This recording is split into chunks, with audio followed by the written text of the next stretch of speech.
Hola familia. En el vídeo anterior pasé de puntillas sobre algunos patrones de lectura, pero hoy vamos a entrar en detalle para entender cuándo y por qué se dan, qué implicaciones tienen para el usuario y una guía de buenas prácticas con las conclusiones que se extraigan de cada uno. Si no sabéis de qué estoy hablando, os recomiendo que primero veáis mi anterior vídeo, os dejo el link en esa esquina. ¡Vamos allá!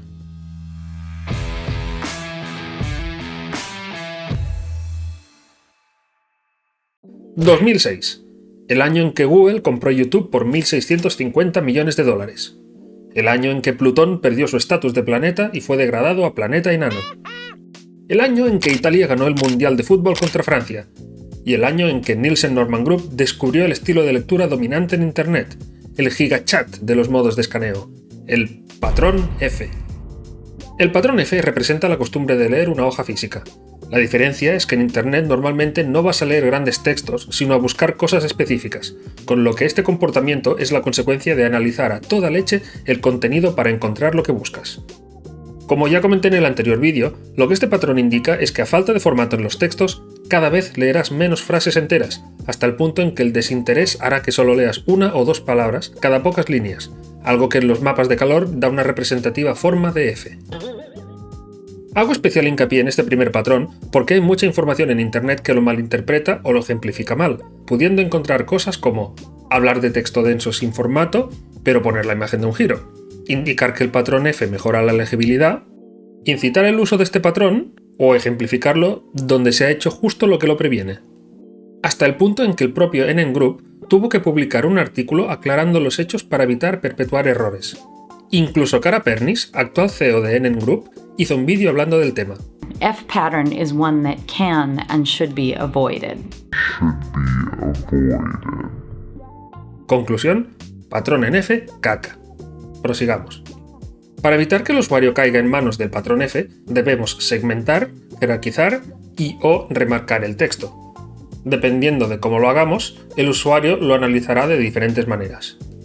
Si se remarcan las palabras, expresiones o términos puntuales, se dará lugar al patrón localizado, donde los usuarios se fijarán principal o puede que exclusivamente en palabras cuyo formato destaque entre la escritura convencional o en términos específicos que estén buscando.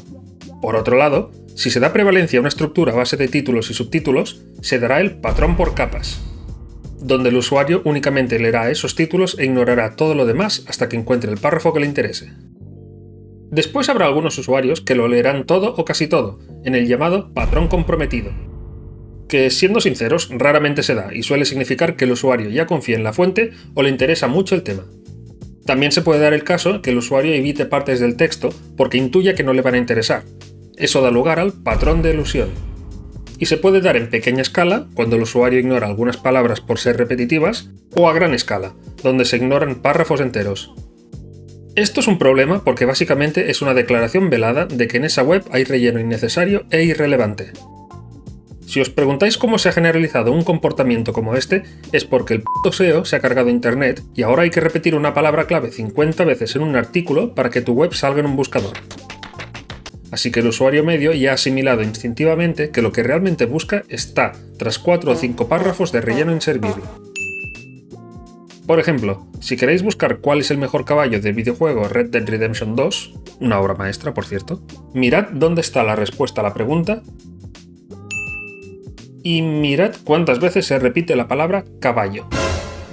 Exacto, hay más caballo en este artículo que en una temporada entera de Breaking Bad. En fin, sigamos. A lo largo de los años, la resolución de las pantallas se ha ido ensanchando progresivamente, cosa que nos ha permitido trabajar, ver películas y jugar videojuegos con un detalle y resolución increíbles. Sin embargo, para leer, la mayoría de los usuarios reducen el área de lectura a una porción semejante a una hoja de papel.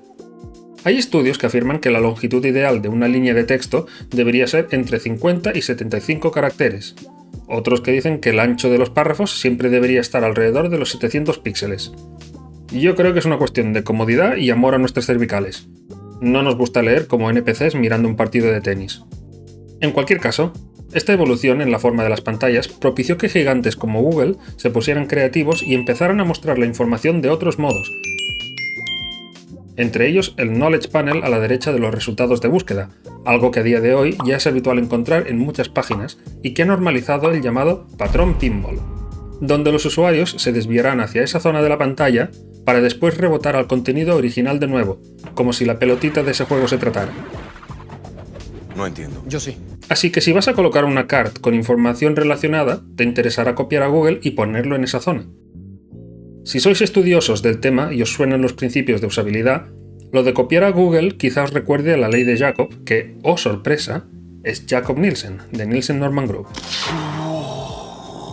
Después hay un patrón que se da sobre todo en tablas, o cuando se comparan características de un producto, llamado patrón cortacésped, que se basa en recorrer los diferentes contenedores de información como si de una máquina cortacésped se tratara, de izquierda a derecha, y al llegar al final de la línea, saltar a la siguiente y barrerla en sentido contrario.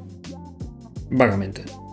Este patrón también puede darse en webs que combinen imágenes con texto, pero en estas, por norma general, si el usuario busca palabras o términos concretos, se fijará antes en los textos que en las imágenes, y si busca la información en las imágenes, se fijará antes en estas que en los textos. Pero, ¿y si no sabe cómo es la web? ¿O no sabe qué elemento le va a ser más útil? Pues en ese caso, el primer bloque de contenido será el que le hará decidir si merece la pena fijarse solo en los textos, en las imágenes o en ambos. Por ejemplo, este mapa de calor de la web HelloFresh muestra cómo los usuarios se decantan por el texto en la primera fila, y podemos ver cómo desde entonces ignoran todas las imágenes de las demás filas. Esto dará lugar a los patrones en zigzag y alineado, en función de cómo esté maquetada la página web. ¿Y qué diferencia hay entre estos dos? Pues está comprobado que el ritmo de escaneo en patrones alineados es mucho más rápido, por lo que es útil para comparar diferentes elementos de manera eficaz, básicamente porque solo hay que barrer con la mirada en vertical. Por otro lado, el patrón zigzag reduce el ritmo de escaneo, obligando al usuario a fijarse aunque sea residualmente en todos los elementos, por lo que puede serte útil si quieres impedir que el usuario los ignore. Y por último, tenemos el patrón de revisión exhaustiva, que es cuando el usuario revisa reiteradamente un área de la pantalla y que por más que aparte la mirada y mire otros puntos, acaba volviendo a ese área. Este patrón puede deberse a dos motivos.